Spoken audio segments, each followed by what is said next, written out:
नमस्कार, मैं डॉक्टर राकेश शर्मा और आप देख रहे हैं इंदौरिया टाइम्स।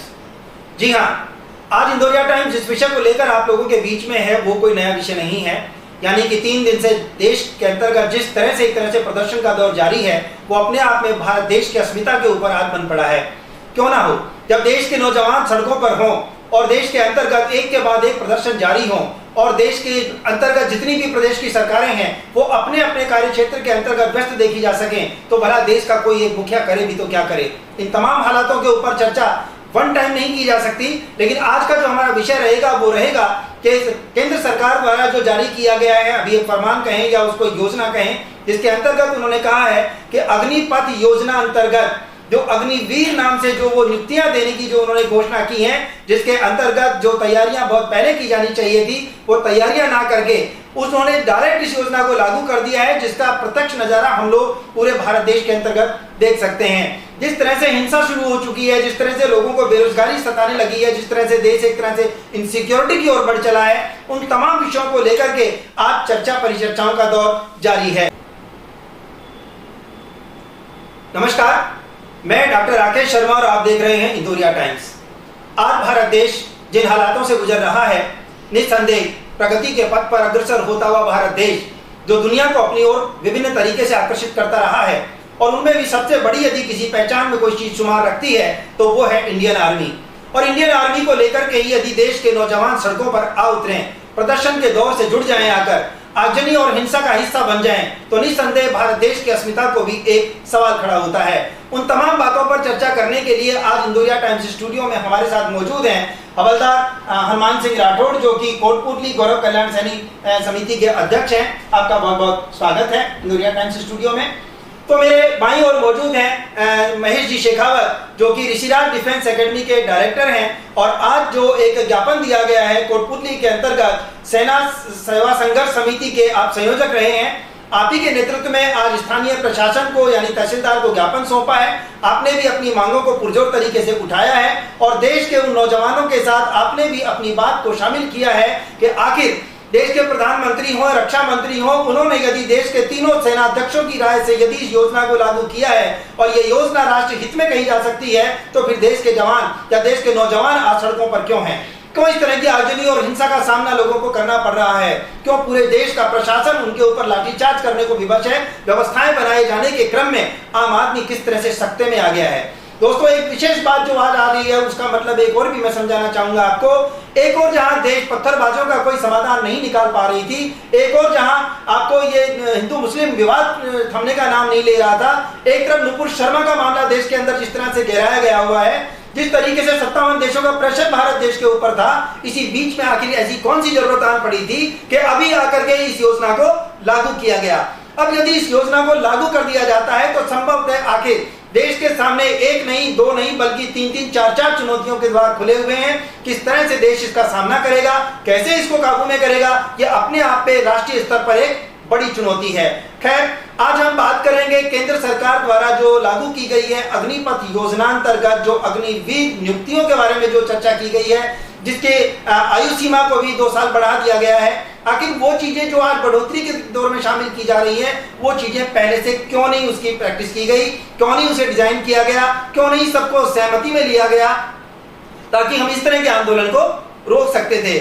इससे जुड़े हुए इस अग्निपथ योजना अंतर्गत अग्निवीर क्या है, ये योजना क्या है, कौन लोग इसके पात्र हो सकते हैं, कितनी तनख्वाह होगी, रिटायरमेंट कब होगा, क्या पेंशन मिलेगी, ऐसे तमाम वो सवाल हैं जिन सवालों को लेकर हम आप लोगों से रूबरू हुए हैं।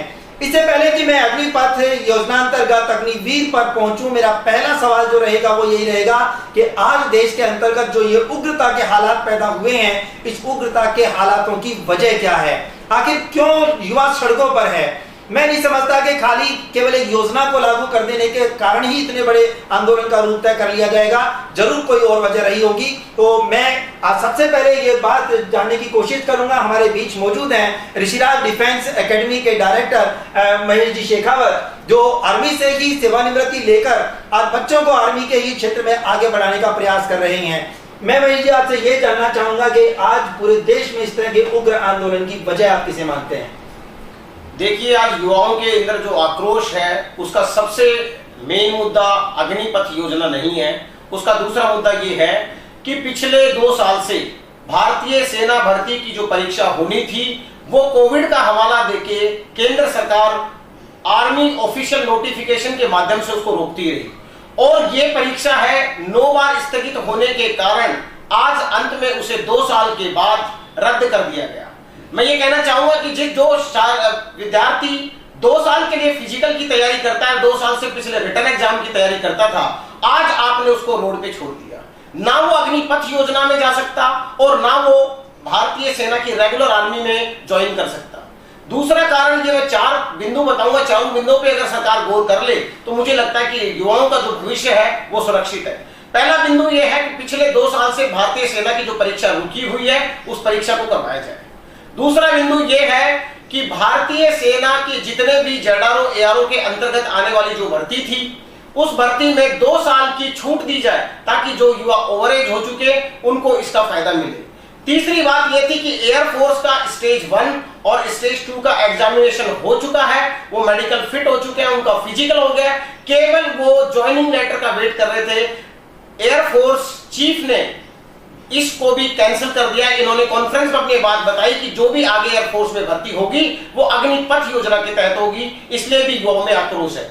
और चौथी बात एयरफोर्स से संबंधित यही है कि एयरफोर्स का रिटर्न एग्जामिनेशन हो चुका था, उसका स्टेज 2 का अभी तक रिजल्ट नहीं आया है। तो मैं भारतीय जनता पार्टी के जितने भी प्रतिनिधि हैं, जो सरकार में लोग बैठे हुए हैं, आप इसको समझने का प्रयास कीजिए कि जो देश भर में आंदोलन हो रहा है वो आपकी अग्निपथ योजना का कम आंदोलन हो रहा है, बल्कि जो युवाओं की परीक्षाएं रद्द हुई हैं उसको आपने घर का और घाट का कहीं का नहीं छोड़ा, वो कहां पर जाए।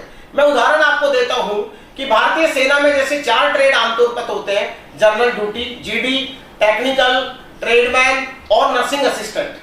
ये चारों ट्रेड, मान लीजिए मेरी जो एज थी जब मैं क्लर्क की भर्ती देख रहा था उस समय मेरी 22 साल थी, क्योंकि एलिजिबिलिटी जो क्राइटेरिया है वो 17.5 से 23 के बीच में है। मैं 22 साल का था, मैं उसके लिए एलिजिबल था, लेकिन 2 साल से आपने एग्जाम नहीं करवाया, मैं फिजिकल मेडिकल पास था, अब मेरी आयु 24 साल हो चुकी है, ना तो मैं अग्निपथ योजना में जा सकता और ना ही मैं रेगुलर आर्मी में जा सकता। इस बात का सरकार जवाब दे, इन चारों मुद्दों को पहले सॉल्व करे, उसके बाद अग्निपथ योजना को लॉन्च करे।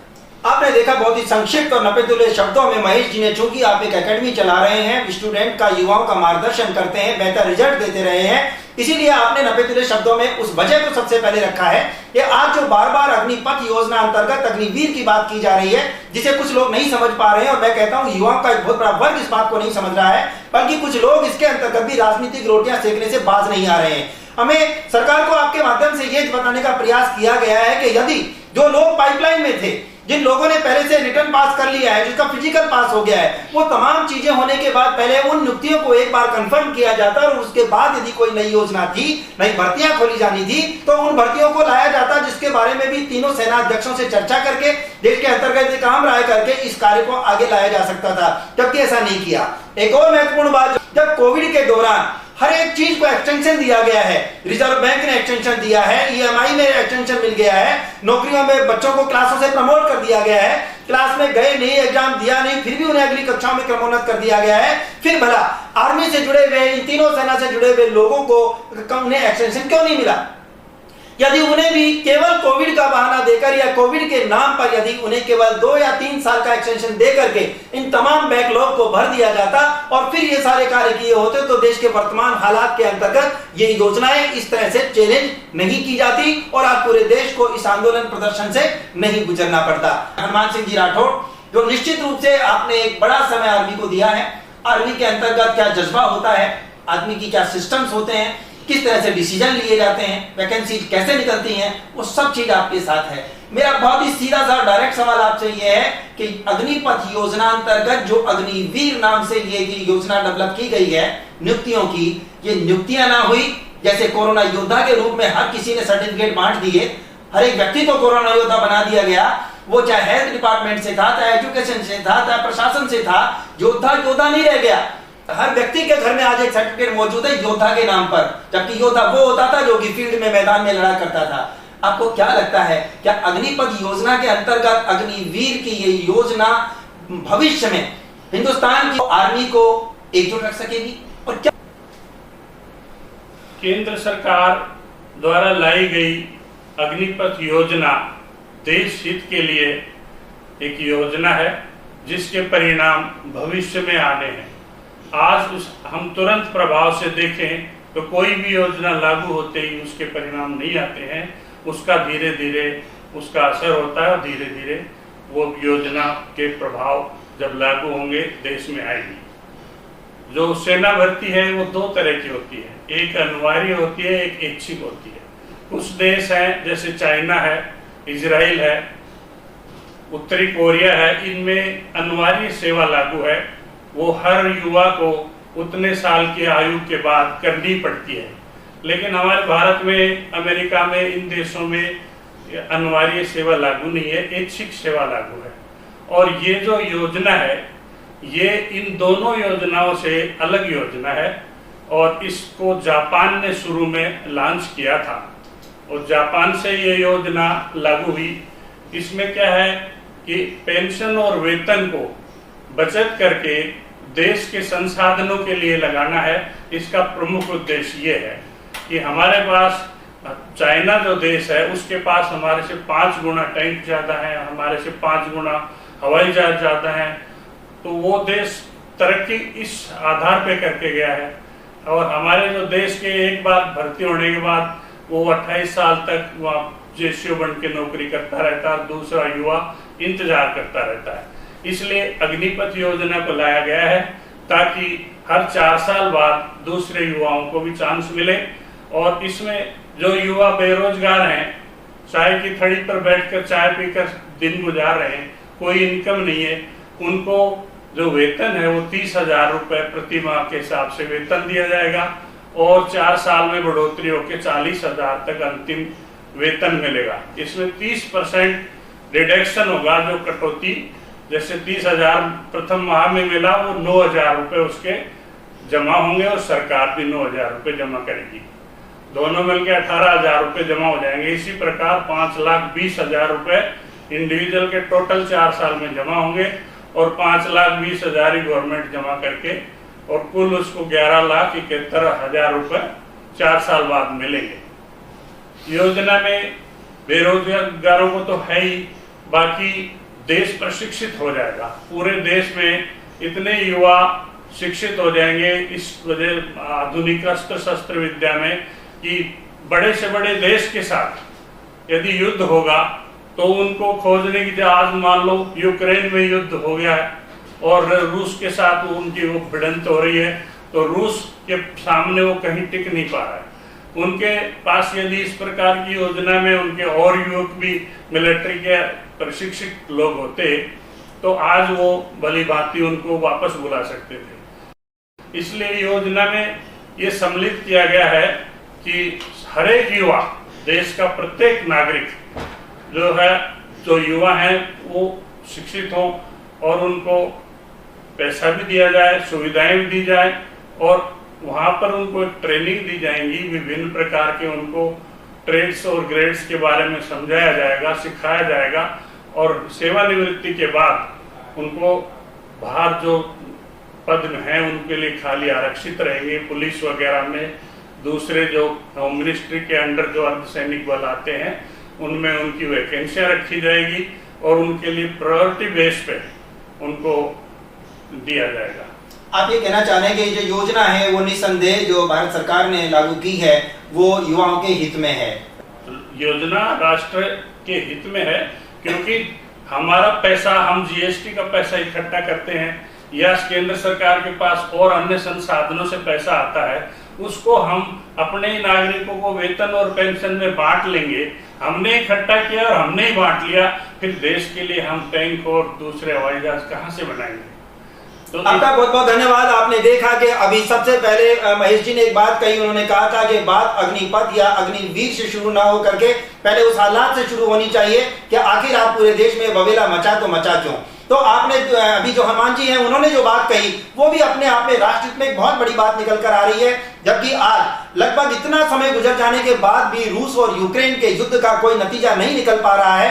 एक तरफ यूके पूरा सपोर्ट कर रहा है उसको, यूक्रेन को, बावजूद उसके भी इतनी बड़ी महाशक्ति से टकराने की स्थिति में वो नहीं रह जाता है। लेकिन कहीं ना कहीं जज्बा था, यूक्रेनी के जज्बे को पूरी दुनिया सलाम कर रही है, बेशक रूस ने उसके ऊपर कितने ही ताबड़तोड़ हमले क्यों नहीं किए गए हों।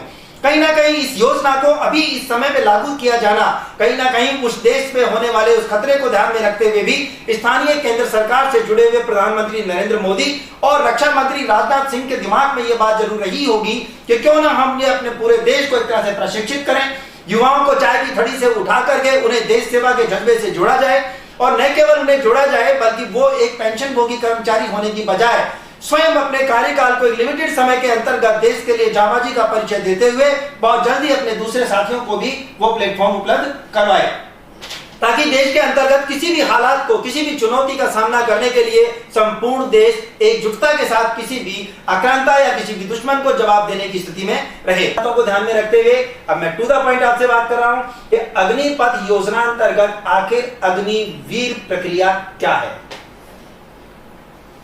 डॉक्टर साहब, ये अग्निवीर प्रक्रिया ये है कि अग्निपथ एक स्कीम है और उसके अंतर्गत जो भी सैनिक बनेंगे वो अग्निवीर कहलाएंगे। और ये योजना हो सकता है आदरणीय हनुमान सिंह जी के अनुसार ये सही हो, लेकिन जब ये योजना लॉन्च होगी तो मैं आपको याद दिलाना चाहूंगा कि हमारा देश यूएस, इजराइल और रूस के आधार पे नहीं है। हमारे दुश्मन अलग है, हमारा दुश्मन चाइना है, हमारा दुश्मन पाकिस्तान है।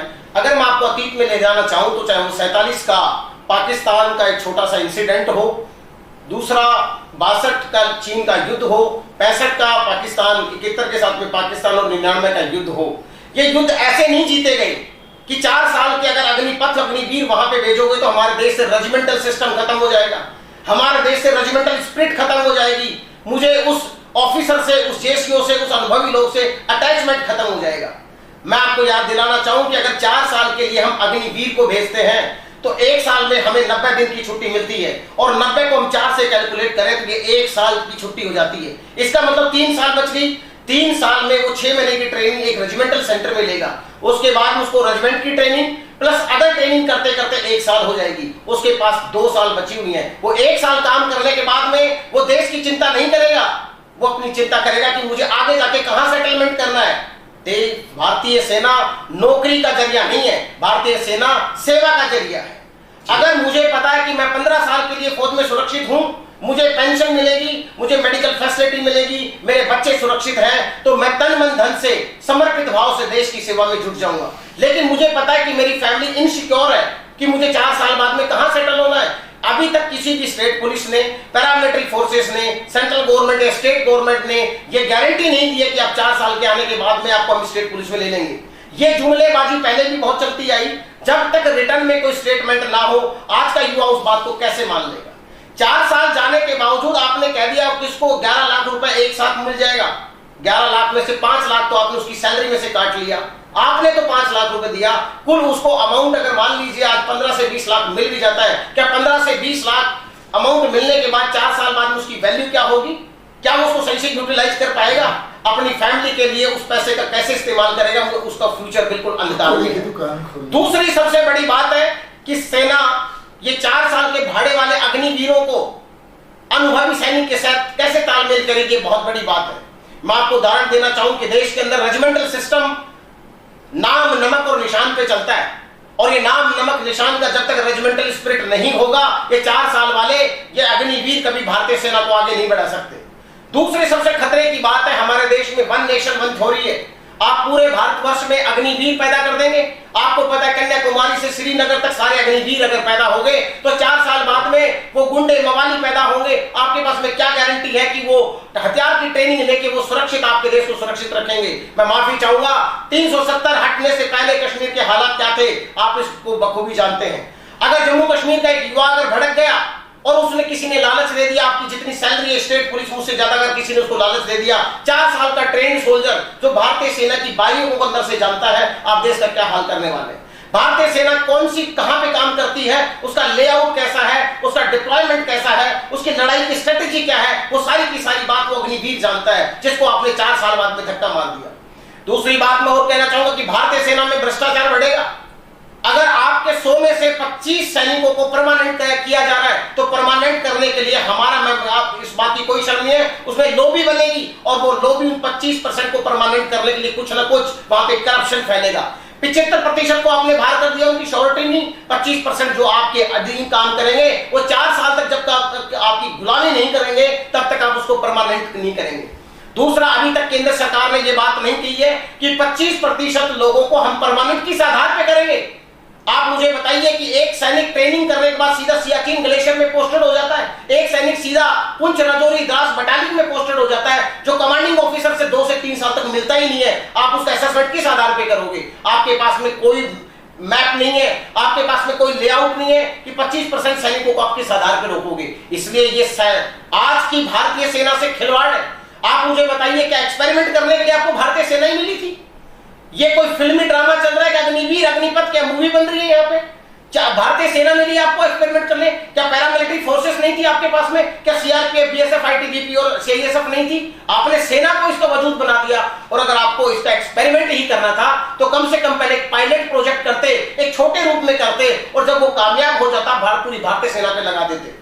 अब आप कह रहे हैं इस बात को कि हम अग्निवीर से ज्यादा एम्प्लॉयमेंट बढ़ाएंगे, इसका कोई श्योरिटी नहीं है। आपने देखा किस तरह से जज्बे के साथ जुड़कर जब बात निकलती है तो कहते हैं दुनिया भर में हिंदुस्तान की फौज और फौज का जज्बा ही है जो दुनिया भर से हिंदुस्तान को अलग करता है। और निसंदेह इस बात को कहने में मुझे भी कोई ऐतराज यहाँ पर नहीं होगा। यदि आपने 4 साल का अग्निवीर यदि हिंदुस्तान के अंतर्गत पैदा किया तो ना वो जज्बा बचेगा और ना ही राष्ट्र की सुरक्षा के लिए कोई व्यक्ति गारंटी दे पाने की स्थिति में होगा। आपने जिस बात का जिक्र किया है, शायद आज की इस वार्ता की एक बहुत बड़ी वजह यदि मैं कहूं तो वजह यही थी, कई दिनों से 2-3 दिन से दिमाग में ये सारी बातें चल रही थी।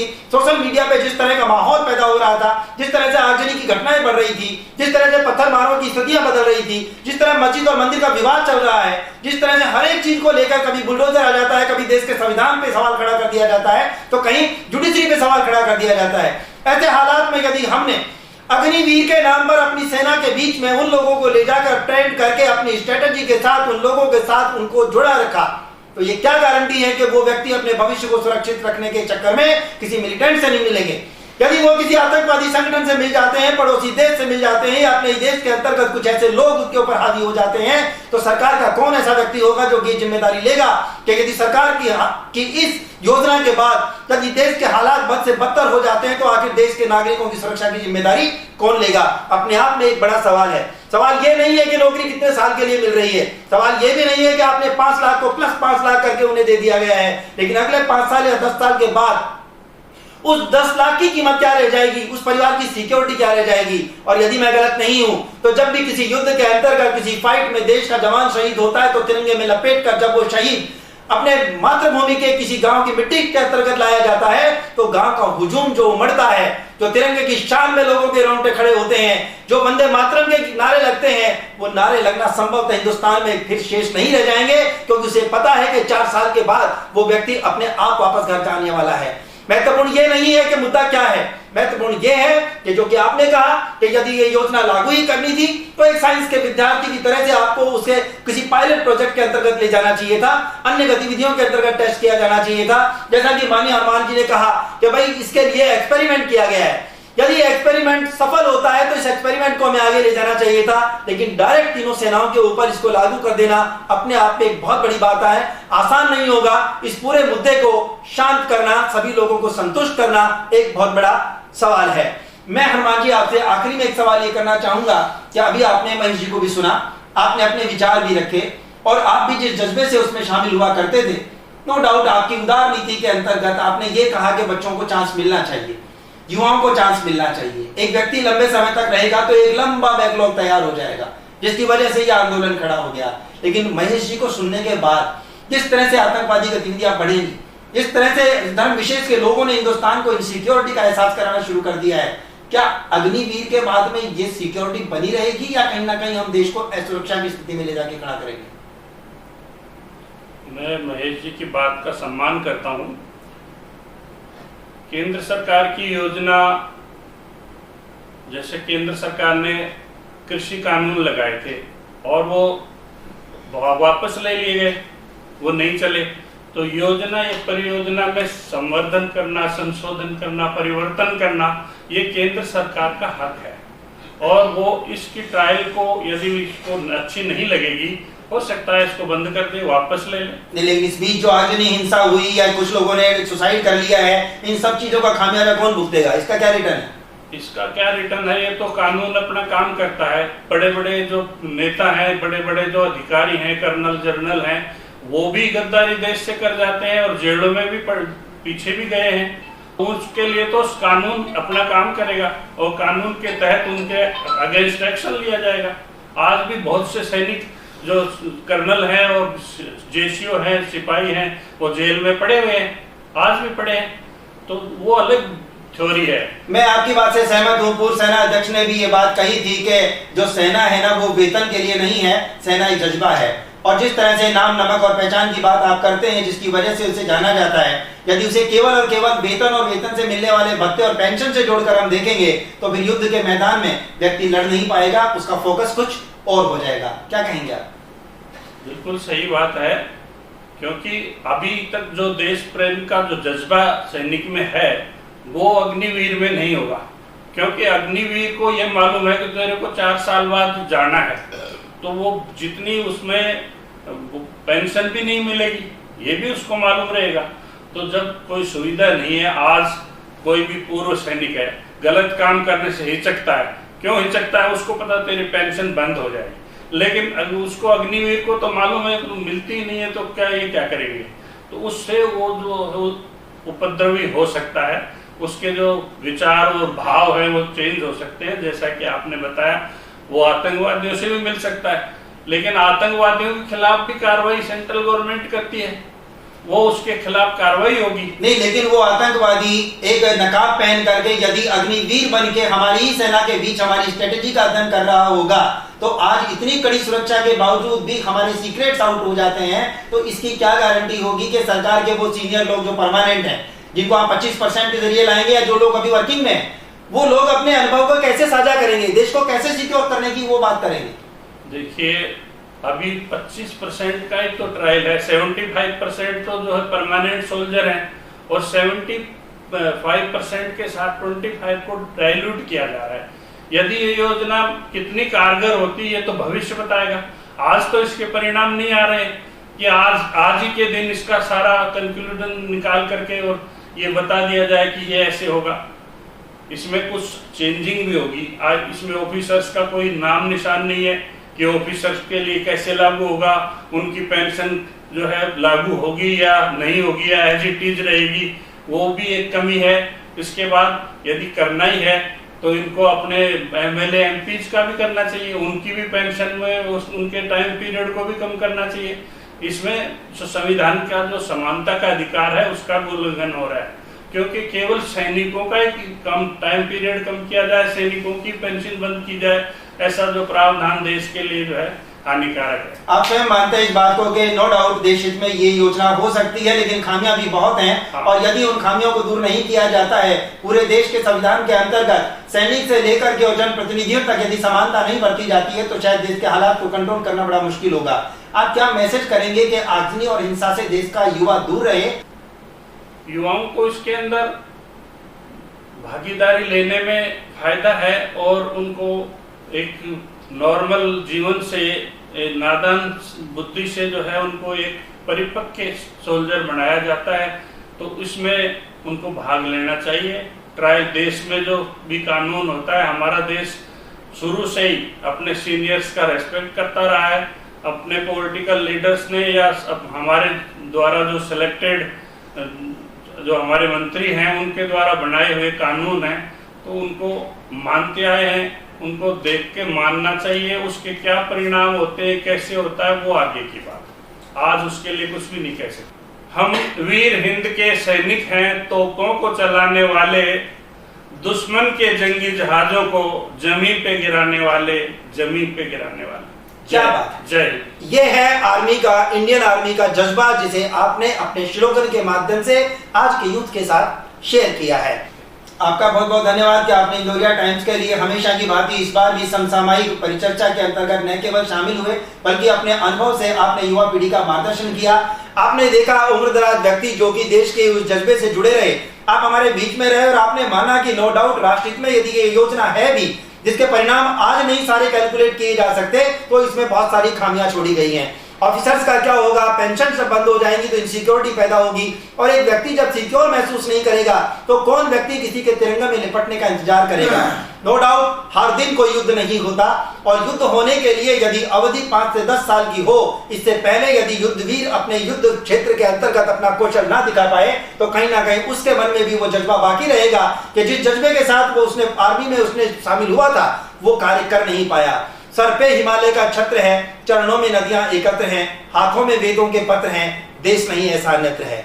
हिंदुस्तान के बारे में जब स्कॉलर लीडर राकेश शर्मा से आसमान से जब ये पूछा गया कि तुम्हें हिंदुस्तान कैसा नजर आता है, 2 ही लाइनों में बात कही थी, सारे जहां से अच्छा हिंदुस्तान हमारा। जो सारे जहां से अच्छा है, आज दुनिया की आंखें यदि हिंदुस्तान के नौजवानों पर इसलिए आती की हैं कि देश का नौजवान भ्रमित हो गया है, देश के नौजवान को यहाँ का एक समृद्ध वर्ग जोड़कर नहीं रख सका है, पिता का पुत्र पर अंकुश नहीं रह गया है, तो संभवतः तो देश के लिए एक बहुत बड़ी चुनौती आने वाली है, जिसका वक्त रहते यदि समाधान नहीं निकाला गया तो संभवतः हालात और भी ज्यादा बदतर हो सकते हैं। एक बात जो अभी हनुमान जी ने कही, इन्होंने कहा कि हमारे हिंदुस्तान में फोर्स की 2 स्थितियां हैं, एक अनिवार्य पॉलिसी है और एक ऐच्छिक पॉलिसी है।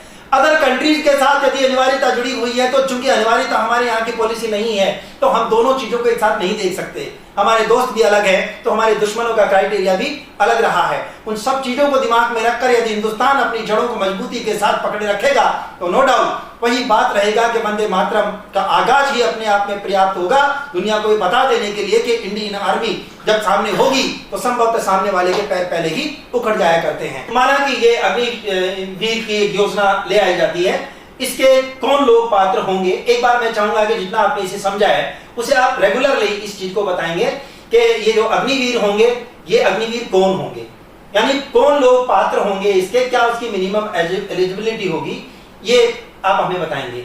इसके बाद में जिन्हें अग्निवीर के रूप में सेलेक्ट कर लिया जाएगा उसका कार्यकाल क्या होगा, कार्यकाल के दौरान उसका वेतन क्या होगा, कार्यकाल समाप्त होने के बाद वेतन से कितनी कटौती होकर सरकार कितना उसमें प्लस करके क्या उसे दे देगी, और जब वो सरकार उसे देगी उस समय उस रेवेन्यू की क्या महत्व रह जाएगा, क्या उसकी कीमत रहेगी, क्या वो युवा अपने बुजुर्ग माँ बाप का इलाज करा पाएगा, क्या अपनी बहन की शादी कर पाएगा, क्या भाई को पढ़ा पाएगा, या वो देश के जज्बे के साथ जुड़ा रह पाएगा, ये भी वो चीज रहेगी। एक पॉलिसी और भी इसमें है, बीच बीच में केंद्र सरकार की योजनाओं के अंतर्गत बहुत सारे सराहनीय कदम भी उठाए गए और उसके अंतर्गत बराबरी का दर्जा देते हुए क्या पुरुष और क्या नारी सभी को समानता का अवसर दिया गया, तो क्या अग्निवीर के अंतर्गत महिलाओं को भी इसमें चांस दिया जाएगा तो किस तरह से, नहीं दिया जाएगा तो कब उन्हें चांस मिलेगा। Northern army commander lieutenant general Upendra Dwivedi ji ने एक बात बताई कि आर्मी मेडिकल कोर को यथावत रखा जाएगा, यानी उसके अंदर अग्निपथ योजना लागू नहीं होगी अब तक की खबर के अनुसार। अभी एक खबर और आई है कि लेफ्टिनेंट जनरल भिंडर जो कि जयपुर कमांड के आर्मी कमांडर है, उनका कहना है कि 4 साल से अगर अग्निवीर चला जाता है, रिटायर हो जाता है, उसको शॉर्ट सर्विस कमीशन यानी एसएससी कमीशन जो भारतीय सेना में 5 साल का कमीशन होता है उसमें भी प्रेफरेंस दिया जाएगा। बात आती है नंबर 1 बात करेंगे कि 4 साल की सर्विस होगी जिसमें से 25% सैनिकों को परमानेंट किया जाएगा और 75% को डिस्चार्ज कर दिया जाएगा, मतलब छोड़ दिया जाएगा। उसके बाद में जो इसकी सैलरी होगी ये जैसे अभी हनुमान साहब ने बात बताई थी कि 30,000 से स्टार्ट होगी और ये 4था साल आते आते 40,000 हो जाएगी। इसमें हर महीने लगभग 9,000 का डिडक्शन उसकी सैलरी से होगा, जो टोटल डिडक्शन 5,20,000 होगा और इतना ही पैसा केंद्र सरकार इसमें ऐड करेगी। दोनों को जोड़ने के बाद इस पे इंटरेस्ट के साथ बिना किसी इनकम टैक्स पे किए हुए इसमें 11,71,000 उसको इन हैंड मिलेगा। अगर हम सैलरी प्लस इस लमसम अमाउंट की बात करें तो वो सैनिक 20 लाख के आसपास पहुंच जाएगा। मैं ये नहीं कहता कि जैसे आपने कहा कि थड़ी पे चाय पीने वाला युवक को 20 लाख रुपए मिल जाएंगे, बिल्कुल ठीक बात है।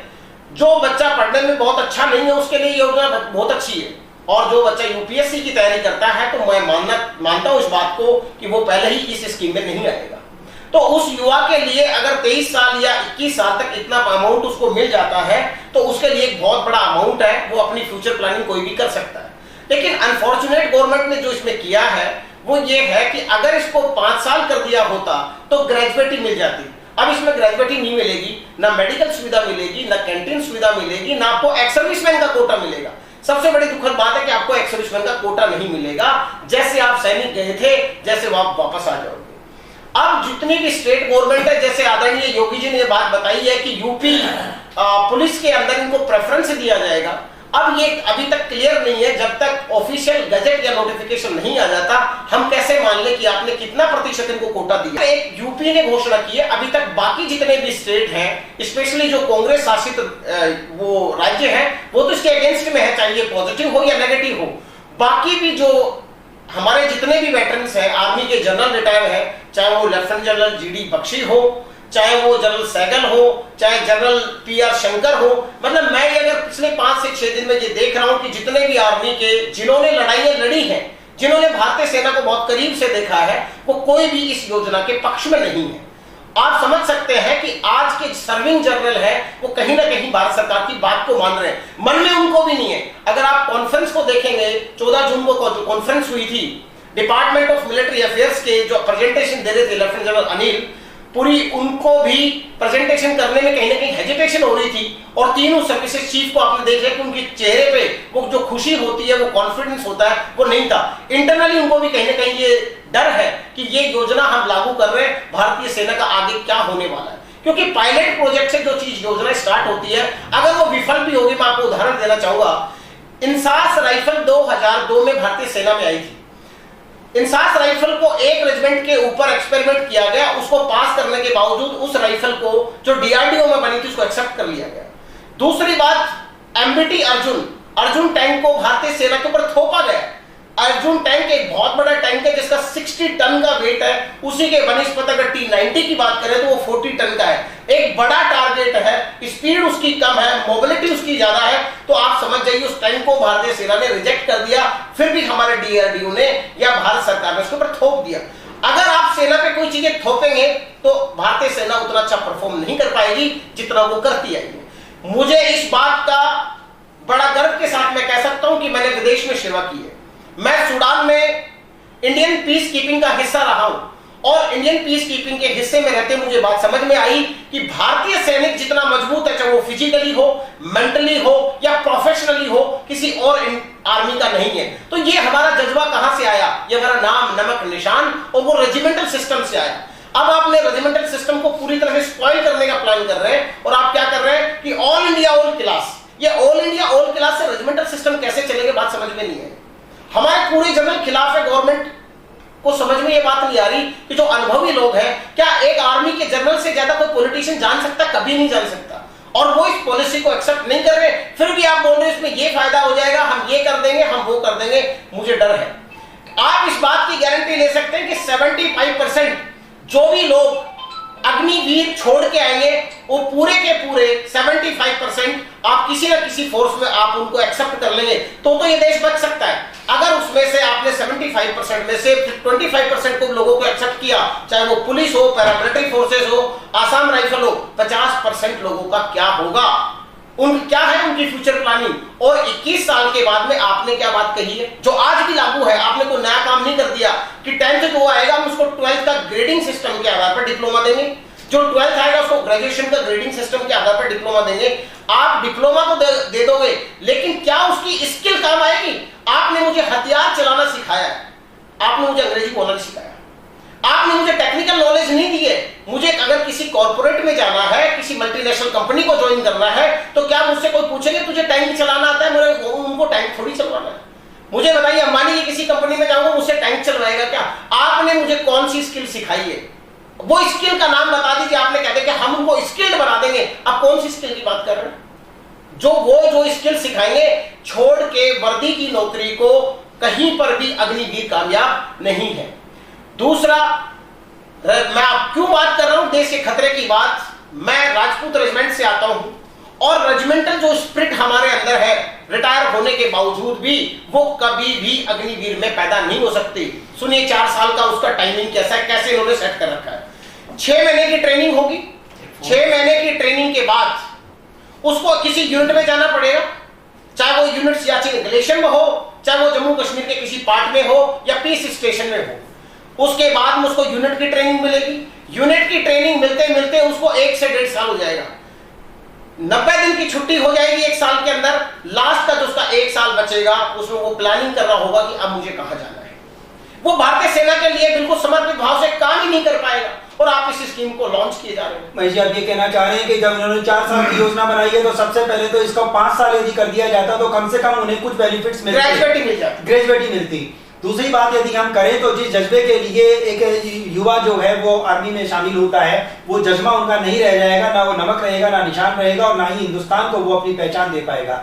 ये तमाम चीजें जो एक एक्सपेरिमेंट के दौर से गुजरनी चाहिए थी। और आपने जो बात कही है, जिस जज्बे की बात कही कि कॉन्फ्रेंस के जरिए सेना के तीनों जो चीफ हैं उनके चेहरे पर, वो आज ही रक्षा मंत्री राजनाथ सिंह ने जो प्रेस कॉन्फ्रेंस की है जिसके अंतर्गत तीनों चीफ ने इन सारी योजनाओं के बारे में विस्तार से चर्चा की है।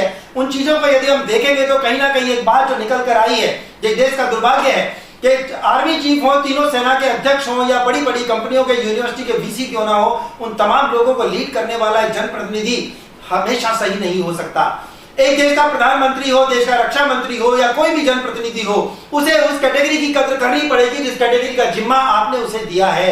यदि तीनों फोर्सेस के आर्मी चीफ को आपने एक अपनी सहमति दी है तो आपको उन्हीं के दिशा निर्देशों को मानना होगा, उनके दिए हुए जो सलाह होगी उसकी हमें कदर करनी होगी, ना कि अपने निर्णय को उस पर थोप दिया जाएगा। आप एक विदेश नीति के अंतर्गत किसी देश में जाते हैं, वहां जाकर उसकी कोई पॉलिसी आपको पसंद आती है और आप उस पॉलिसी को वहां से लाते हैं और अचानक एक घोषणा कर देते हैं, संभवतः देश पे लागू नहीं होगी। और हिंदुस्तान की जो कल्चर रही है उस कल्चर के अंतर्गत तो कदापि नहीं होगी, बल्कि फूक फूक कर कदम रखने के बाद भी यहाँ पर बहुत सारे फेलियर्स होने की संभावनाएं होती हैं। और ये चीजें जितनी जल्दी से यहाँ पर लागू की गई है, ये अपने आप में एक बड़ी बात है। महेश जी, आपने बहुत ही सटीक टू द पॉइंट आज की युवा पीढ़ी को तमाम चीजों से अवगत कराते हुए आपने एक तरह से अपने उस अनुभव को भी शेयर किया है, जो कि काबिले तारीफ है। दोस्तों, हमारे बीच में मौजूद है इस समय कैप्टन हेमराज जहांगीर, जो कि आर्मी के अंतर्गत 1964 से 1992 तक आपने अपनी 28 साल सेवाएं दी हैं। और आज भी आपका एक रुतबा ये बताता है कि आप आर्मी से जुड़े हुए हैं, अपने ग्लो को कम नहीं होने दिया है, और आप बराबर यहाँ पर एक गौरव कल्याण समिति से भी आप जुड़े रहे हैं। आपका एक्सपीरियंस क्या कहता है? ये जो अग्निपथ के जरिए अग्निवीर को लॉन्च किया गया है, इस अग्निवीर को आप अपने से भी प्लस करेंगे तो क्या तालमेल बैठ पाएगा? डॉक्टर साहब, मैं मेरी बात शुरू करने से पहले आपसे एक सवाल पूछता हूं कि जो ये अग्निवीर अग्निपथ के थ्रू जो है 4 साल के लिए फौज में जाएंगे, या जो 25% जो सेलेक्ट हो जाएंगे, क्या उनके चेहरे पे वो रौनक होगी जो आज मेरे चेहरे पे रौनक है?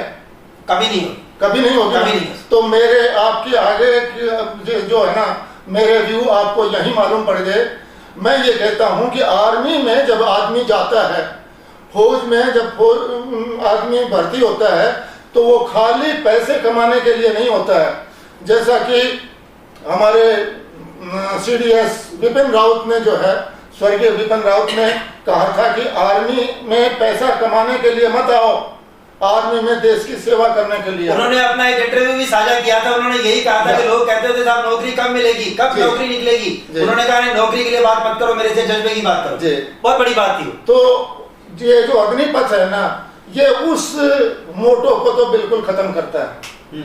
दूसरी बात मैं आपके साथ में साझा करना चाहूंगा कि आर्मी में आम आदमी ये धारणा लेकर रखता है कि जो भी ग्रीन वर्दी पहन लिया वो सब लड़ने के लिए है, जबकि आर्मी का स्ट्रक्चर ऐसा है कि आर्मी में मेन फाइटिंग फोर्सेज होती है और सर्विसेज होती हैं।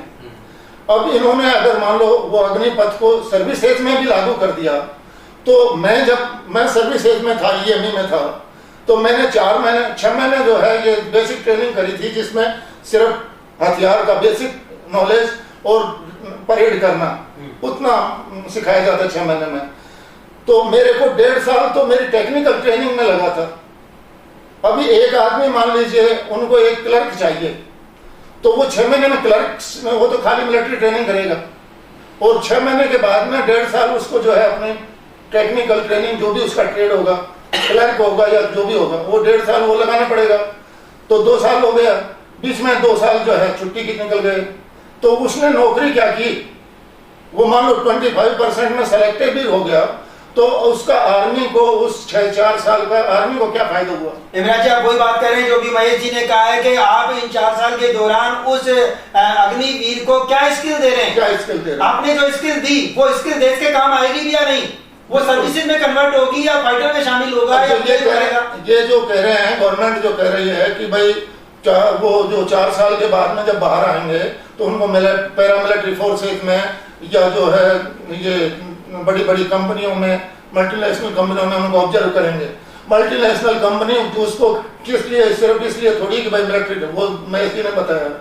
दूसरा मैं ये कहता हूँ कि ठीक है जो भी है, अगर इन्होंने ये स्कीम लागू भी करनी थी तो पहले इस स्कीम को पब्लिक में अच्छी तरह से इसका नॉलेज देनी थी कि भाई इससे ये फायदे होंगे, ये नुकसान होंगे, ये फायदे होंगे। इन्होंने तो डायरेक्ट जो है थोप दिया, तो थोपी हुई चीज कभी भी सक्सेस नहीं होती। विशेषकर आर्मी में थोपी गई चीजों का जज्बा नहीं पैदा होता। आर्मी में विशेष तौर से आर्मी जो है वो प्रोफेशनल्स होते हैं, जो आम जनता में वो प्रोफेशनल्स नहीं होते। फिर तीसरी बात मैं जो कहना चाहता हूं वो ये है कि आज फिलहाल भी ये है, आगे जो है इलेक्ट्रॉनिक वारफेयर होगा और इलेक्ट्रॉनिक वारफेयर के लिए स्किल ट्रेनिंग होगी, स्किल प्रोफेशंस होंगे। जब तक आपका प्रोफेशनल ट्रेनिंग नहीं होगी तब तक वो कामयाब तो नहीं होगा ना।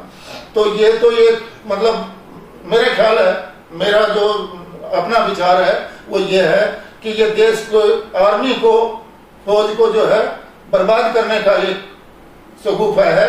नाम बहुत अच्छा दिया, अग्निवीर, ठीक है, वीर के नाम से जो है बड़े जोश में आ जाएगा, लेकिन वो अग्निवीर नहीं है, ये अग्नि लगाने वाले वीर हैं। मैं इमरान जी सीधी सी आपकी एक बात कहूं, जैसा कि आपने मेरे से एक सवाल पूछ करके एक तरह से ये बता दिया कि जो ग्लो आपके चेहरे पर है क्या वो 4 साल के अग्निवीर पे होगा, जैसा कि मैंने कहा नहीं होगा। तो ये कोई फिल्म नहीं है, जैसा कि महेश जी ने कहा, कोई फिल्म डायरेक्टर नहीं है जिसने की कोई द कश्मीर फिल्म बना दी जाए, उसकी वाहवाही लूट ली जाए, उसने कितना बिजनेस किया, वो सब नहीं होगा। लेकिन बात यदि यहाँ पर यही आती है, स्किल की बात यदि आती है, तो स्किल डेवलपमेंट यदि प्रॉपर नहीं होगा तो देश के वो व्यक्ति किसी तरह से काम नहीं आएगा, उसका वेतन या इनके द्वारा प्लस करके दी गई वो राशि भी किसी काम नहीं आने वाली है। जबकि डिजिटल इंडिया के अंतर्गत जहां मेक इन इंडिया की बात हो रही हो, डिजिटल इंडिया की बात हो रही हो, आने वाले वारफेयर जो होंगे वो सारे डिजिटल होंगे, कमान दी जाएगी उसके अंतर्गत। यदि वो कंप्यूटराइज स्किल नहीं होगी तो वो युद्ध ही नहीं लड़ पाएगा। तो क्या 4 साल में इस चीज संभव है? 4 साल में क्या होगा? तो मतलब ट्रेनिंग तो गवर्नमेंट ने ट्रेनिंग पीरियड तो सिर्फ 6 महीने रखा है। तो आप अपने उम्र के अनुभव से ये बताते हैं कि आज की युवा पीढ़ी को यदि इस क्षेत्र में आगे जाना है, जज्बे को मेंटेन करना है, स्किल को डेवलप करना है, तो आखिर देश के उस नेतृत्व को संभालने वाले जो शीर्ष नेतृत्व में लोग बैठे हुए हैं, क्या उन्हें एक बार वापस से इसके बारे में पुनर्विचार करने की आवश्यकता है? बिल्कुल आवश्यकता है कि आदमी को जो आर्मी के अंदर या जो भी लड़ाई लड़ी गई है, लड़ाइयों में हथियार से ज्यादा जो है वैल्यू रहती है आदमी की मोटिवेशन की। अगर मोटिवेशन आदमी को जब रहता है, मुझे जब मालूम है कि मैं अगर खत्म हो गया, शहीद हो गया, तो मेरे परिवार को वही डिग्निटी से देश संभालेगा। मान लीजिए 4 साल में आज एक अग्निवीर भर्ती होता है और उसी 4 साल के बीच में लड़ाई लग जाती है, तो क्या वो 4 साल वो जो अग्निवीर जो है वो उस मोटिवेशन से लड़ाई लड़ेगा? क्यों? उसको पता है कि मुझे 3 साल के बाद में या 2 साल के बाद में बाहर जाना है, तो वो क्यों लड़ेगा? उसके मोटिवेशन कहां से होगा? मोटिवेशन कोई खरीद के लाया हुआ चीज नहीं होता, वो तो अपने अंदर से पैदा होता है। निश्चित, जो 3 शख्सियत हमारे साथ मौजूद रही, तीनों के अपने अपने एक्सपीरियंस थे। आज यदि इंटेलेक्चुअल पर हम बात करें, वर्तमान संदर्भ में यूथ को कोऑर्डिनेट करते हुए उसे एजुकेट करके उसे आगे बढ़ने की बात करें, तो पूरी चीज का खाका, किस तरह से कौन लोग पात्र हो सकते हैं, क्या क्या चीजें फेस की जा सकती हैं, उसकी जानकारी हमें दी है यहाँ पर ऋषिराज डिफेंस एकेडमी के डायरेक्टर महेश शेखावत ने। तो बीच में मौजूद थे हनुमान जी राठौड़ साहब, जिन्होंने न केवल इस योजना को राष्ट्रहित करार देते हुए उन्होंने बताया कि इस तरह से योजनाओं को लागू करके देश के नौजवानों को अधिक से अधिक राष्ट्रीय जज्बे से जुड़ने का मौका मिलेगा। बावजूद उसके कुछ खामियां जो रही हैं, उन खामियों को यदि दूर कर दिया जाता है, उसकी समीक्षा यदि की जाती है, तो निसंदेह युवाओं के लिए ज्यादा से ज्यादा बेहतर अवसर दिए जाने चाहिए। ऐसी बात आपने हमसे शेयर की। तो यदि बात की जाए यहाँ पर हेमराज जी की, तो हेमराज जी ने भी पहला ही सवाल दाग कर ये बता दिया है कि जिस जज्बे के साथ आज भी वो जीते हैं, जिस हिसाब से आज भी अपने उस कार्ड के आधार के ऊपर जब ये कैंटीन में जाते हैं, जब भी किसी मूवमेंट में शामिल होते हैं, जब भी 15 अगस्त 26 जनवरी पर जब ये देश के स्वतंत्रता सेनानियों की लिस्ट लेकर के मंच पर आते हैं, तो एक जज्बा होता है। वर्दी को धारण करके उन्हें कुछ महसूस होता है, लेकिन उस 4 साल की वर्दी को धारण करने वाला वो अग्निवीर भला क्या करेगा, जिसे ये नहीं पता है कि आज जिस अग्निपथ फिल्म में उसे रोल मिला है, अगली कोई फिल्म उसे रोल देगी भी या नहीं देगी, और यदि उसे रोल नहीं मिलेगा तो वो और उसका परिवार किस तरह से सर्वाइव करेगा, ये अपने आप में बहुत बड़ी बात है। जैसा कि आज रक्षा मंत्री राजनाथ सिंह ने और संभवतः तीनों सेना अध्यक्षों ने आज प्रेस कॉन्फ्रेंस करके देश के आवाम को विश्वास में लेने का प्रयास किया है, उन्होंने बताया है, और वक्त रहते हुए जहां उन्होंने 2 साल की अवधि बढ़ाई है, उसी तरीके से आपके द्वारा सुझाई गई बात यदि 1 साल और बढ़ जाता है तो एक अलग बेनिफिट मिलता है। कोविड के कार्यकाल को यदि प्लस कर दिया जाता है तो पाइपलाइन में जितने लोग हैं उन सभी लोगों को देश की जज्बे से जुड़ने का मौका मिल जाता है। इन तमाम चीजों को यदि कहीं शामिल किया जाएगा तो नो डाउट इंदौरिया टाइम्स की ये मुहिम जो कि बराबर जारी है, जो हमेशा से समसामयिक घटनाओं के ऊपर चर्चा परिचर्चाओं का दौर जारी रखती रही है, ये क्रम जारी रहेगा और देश का युवा उसी तरह से कहता रहेगा कि सर पे हिमालय का छत्र है, चरणों में नदियां एकत्र हैं, हाथों में वेदों के पत्र हैं।